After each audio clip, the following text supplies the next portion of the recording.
What did it say Jay-Z did? He was there in 1996 just because somebody's name is mentioned in a 3 million document file of a person's life whose crimes who've spanned decades doesn't mean that every single person is an accomplice. He referenced Jay-Z once. He was like, oh, we could learn from Jay-Z's business model. Where's the crime? How did two very famous rappers, one of them a billionaire, end up being mentioned in an FBI document connected to Jeffrey Epstein? Recently, millions of Epstein-related documents were unsealed and released to the public. We're talking about millions of pages.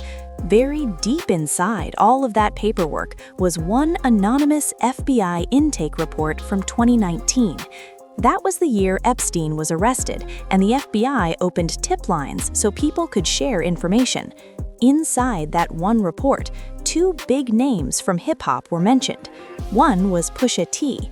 The other name that shocked a lot of people was Jay-Z. Once people noticed that, the internet exploded with questions. How did their names get there? What does it actually mean? First, let's explain what was happening in 2019. After Jeffrey Epstein was arrested, the FBI opened several hotlines. These were phone numbers where anyone could call if they believed they had information. It could be a victim, a witness, or just someone who thought they knew something. Literally anyone could call. Every single call had to be written down. That's what an intake report is. It's basically a note the FBI makes when someone calls in. It does not mean the information is true. It just means someone said it. According to this intake report, on July 10, 2019, at 8:20 in the morning, an anonymous woman called the FBI. She said she was possibly harmed by Jeffrey Epstein and other people between the years 1994 and 2007. She also mentioned seeing Harvey Weinstein and Leon Black during some of these events. Then she mentioned two people from hip-hop. She named Sean Carter, which is Jay-Z's real name, and rapper Pusha T. The report says the caller claimed that during one situation involving Harvey Weinstein, she woke up and believed Jay-Z was in the room. A lot of the report is blacked out, so we don't know exactly what she meant or what she was describing. The document does not explain details. The caller also talked about what she called handlers. She described these as people who would be friendly to victims. She specifically named Pusha T as one of those people. The report says that in 2007, she met someone on the street who invited her to a party. She claimed Harvey Weinstein and Pusha T were at that party, and that something happened there. Again, no details are explained in the public document. Now, this part is very important. The caller also told the FBI that her memory of these events was unclear. She said she did not have any diagnosed mental health conditions. When asked for an address, she said she did not have a permanent one. So what is this document really? It's just a record of a phone call. That's it. The FBI is required by law to write down every call they receive on these hotlines, even if the information cannot be proven. This is not evidence. It is not a criminal charge. It is not a court case. No investigation was announced. No charges were filed against Jay-Z or Pusha T. No proof was ever shown. But 6 years later, when millions of Epstein-related files were released, people found this intake report. That's when it suddenly became a big online topic in 2026. So the big question is, how did this happen? How does an anonymous phone call from 2019 turn into viral headlines years later? The truth is, we don't know what the FBI did behind the scenes. Many parts of the report are blacked out. We don't know if the caller was ever identified. According to the documents, she remained anonymous at the time. One argument people keep making online is this: Jay-Z wasn't famous in 1994, so this doesn't make sense. But let's slow down and check the timeline. The caller said the events started in 1994, but she only mentioned Jay-Z in connection to something she said happened in 1996. That matters. In 1996, Jay-Z released his first album, Reasonable Doubt, but he didn't just appear overnight. He had been rapping since the early 1980s. In 1994, he helped start Rockefeller Records. By the mid-90s, he was already connected in the music industry. He knew Biggie, he knew Diddy, they all ran in the same circles. So the idea that Jay-Z was unknown or completely disconnected in 1996 isn't true. Does that mean he was at this specific event? We don't know. Does it mean the claim is true? We also don't know. What it does mean is that saying he wasn't famous enough isn't a strong argument. Another thing people forget is how small the entertainment world really is. People often meet each other years before anyone becomes huge. You could be in the same room with someone long before they become famous.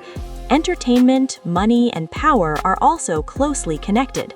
Wealthy investors, artists, and business people often mix in the same spaces. Jeffrey Epstein was deeply connected to creative circles.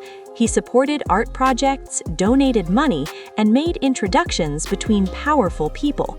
That part is well documented.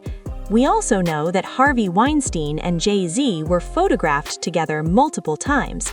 In 1998, both were at Diddy's birthday party. In 2007, they attended a charity event together.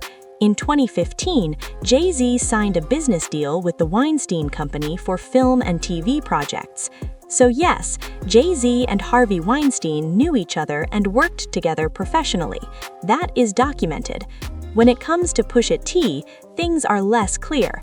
He was successful by 2007 as part of Clips, but there's no public record showing deep business ties to Hollywood executives like Weinstein. And that's why this entire situation comes back to one thing: a single anonymous FBI intake report. No proof, no charges, no follow-up. This story isn't about guilt, it's about understanding how powerful networks work. Once people reach a certain level, they all start crossing paths. Proximity does not equal wrongdoing, but proximity does explain how names end up in the same documents. Jeffrey Epstein stayed protected for years, not because no one knew, but because of networks. Powerful people didn't want to disrupt access, relationships, or money. That system still exists today. So is this whole situation a distraction, or is it a reminder of how power really works? That's for you to decide. If you made it this far, drop a like. Clearly you were interested. Let me know what you think about hip-hop colliding with the Epstein files, and I'll catch you in the next one. Peace. What would you do if you found your favorite rapper's name inside an FBI document connected to one of the most infamous criminals in modern history? That's exactly what happened when millions of files related to Epstein were released to the public. These documents were huge, millions of pages long, and most people didn't even know where to start. But buried deep inside all of that paperwork was one small document that caught everyone's attention. It was an FBI intake report from 2019. Inside that one report, two big names from hip-hop were mentioned. One was Pusha T. The other name that shocked a lot of people was Jay-Z. Once people noticed that, the internet exploded with questions. How did their names get there?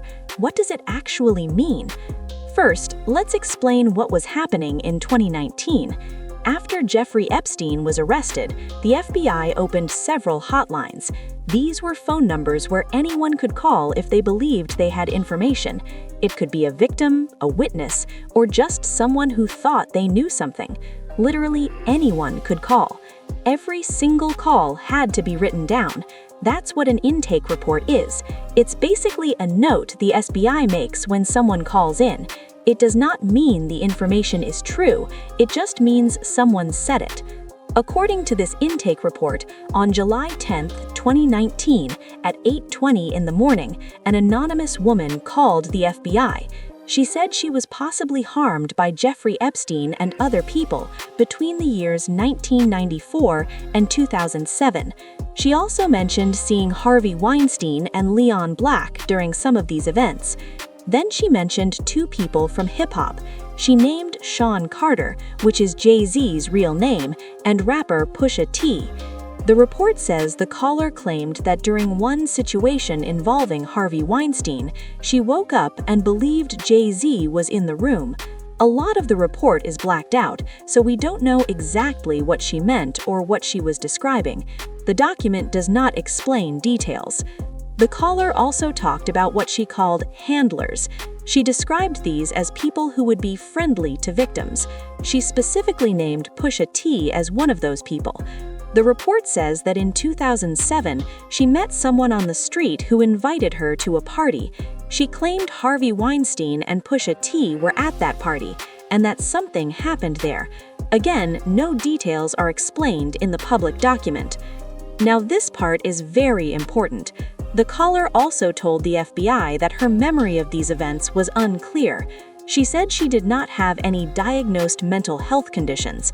When asked for an address, she said she did not have a permanent one. So what is this document really? It's just a record of a phone call. That's it. The FBI is required by law to write down every call they receive on these hotlines, even if the information cannot be proven.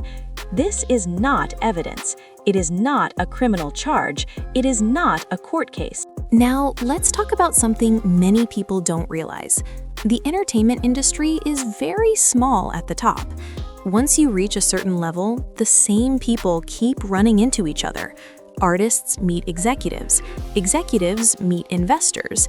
Investors meet politicians. Everyone attends the same events, parties, and charity functions. That doesn't mean everyone is doing something wrong. It means they are close to each other. Jeffrey Epstein was known for moving between these worlds. He wasn't famous for music or movies, but he used money, donations, and connections to stay close to powerful people. He funded projects. He made introductions. He showed up in places where rich and influential people gathered. That's how his name connects to finance, politics, science, and entertainment. Harvey Weinstein is another example of this overlap. He worked in film, but was often seen at music events and parties. He and Jay-Z were photographed together multiple times over the years. They even worked together on business projects. That part is public and documented. When it comes to Pusha T, the situation is less clear. He was successful by 2007 as part of the rap group Clips. He was known in music, but there's no public proof of him having business ties to Hollywood executives. And that's why this story always comes back to the same point. This entire situation is based on one anonymous phone call. No evidence was shown. No charges were filed. No investigation became public. The FBI documented the call because they had to. That's their job. But years later, when millions of documents were released, this one report stood out because of the names inside it. This shows how powerful proximity can be. Being in the same rooms, knowing the same people, attending the same events. Proximity creates questions, but it does not create proof. Jeffrey Epstein stayed protected for years not because nobody knew his name, but because powerful networks protect themselves. People don't want to disrupt access, money, or influence. That system still exists today. So when people see famous names in documents like this, it's important to ask smart questions, not jump to conclusions. This story isn't about guilt. It's about understanding how power, fame, and information collide, and how quickly a rumor can turn into a viral headline. At the end of the day, this entire conversation comes down to one very important truth. Seeing a name in a document does not automatically mean guilt, and that's something the internet often forgets. What sparked all of this wasn't a trial, a charge, or even an investigation announcement. It was an anonymous FBI intake report from 2019 that resurfaced years later when millions of Epstein-related files were released.